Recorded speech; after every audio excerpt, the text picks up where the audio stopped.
Hey everybody, today we are looking at Jeremiah chapters 48 and 49. Last week, if you tuned in, we looked at how this is the start of the finale of Jeremiah's book, where the sort of camera turns from God's judgment and concern about his own people to God's judgment and concern about all the nations, particularly the surrounding nations around Israel and Judah.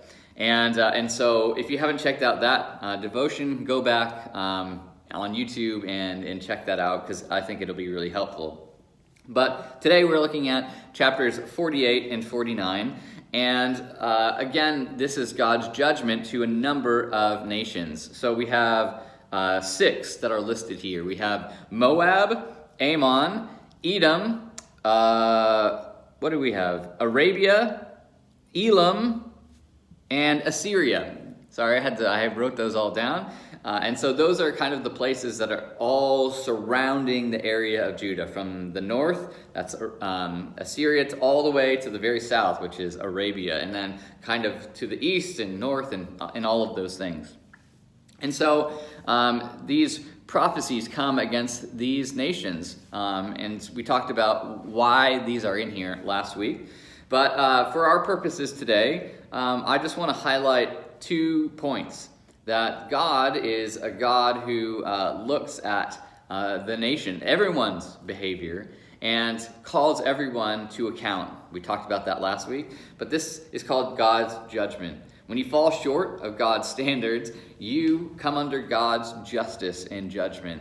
And so if he has designed us to live and behave and act and think a certain way, and we refuse to do that, well then it's not going to end up well. And so we come under God's justice. You can see this in a number of ways that when Jeremiah is addressing these different nations, why they are being judged. For example, in chapter 48, verse 7, he says this: "Since you trust in your deeds and riches, you too will be taken captive." In verse 29, he says, he talks about your pride, insolence, arrogance, conceit, and haughtiness. There's other things that get talked about in these chapters as well, but there's this sort of emphasis on that I am the author of my own story.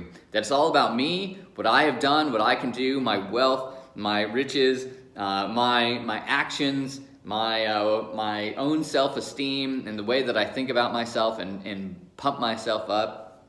When we do that, we are basically saying to God, I am the one who's in charge here. I'm the one who's the most important. I'm the one who dictates what life should be like, and I'm shoving you off to the side. You and your design for me, it doesn't really matter. It's all about me. It's all about me. And so this is what we think. And so if that's us, that we prop ourselves up higher than the God of the universe who made us and designed us, that we are in fact God, well then we come under God's judgment. And so this is what these nations have done in various ways, and you can read all about that through these chapters. But that's, interestingly, not the end of the story. As bad as it seems, and is the words that we read are quite dramatic, right? That God's going to wipe these people out, and they're going to be no more. That's pretty serious. And yet, there's something else to the story. So on one hand, we have God's judgment for people who prop themselves up above God. But then there's this other strange thing that flows through these chapters as well. And that is the idea of hope. The idea of hope, that though you've come under God's judgment and faced God's wrath because you've sinned and set yourself up above God, you'll be judged, but that's not the end of the story. There is hope.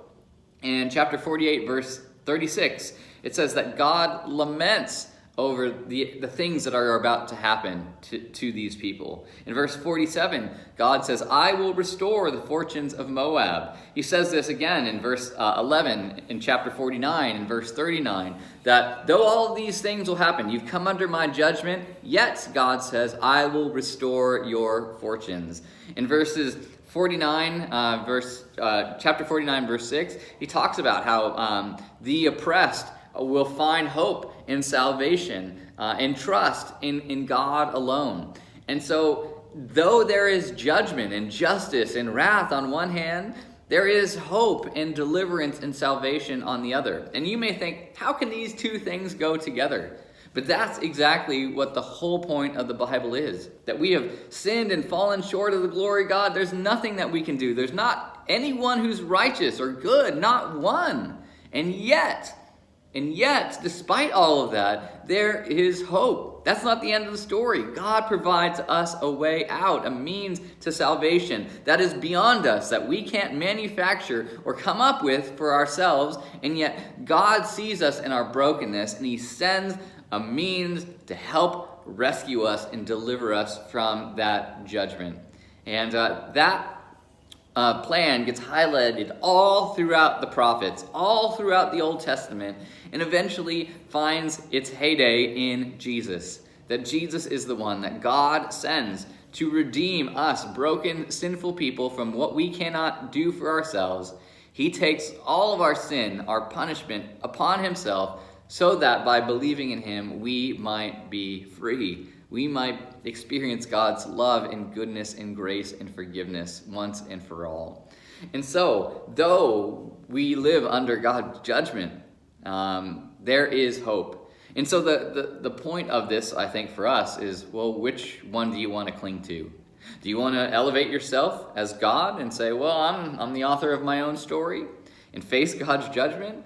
Or do you, despite your brokenness and sinfulness, say, God, I can't save myself, but thank you that you offer me a way of hope. And so I'm going to cling to that today.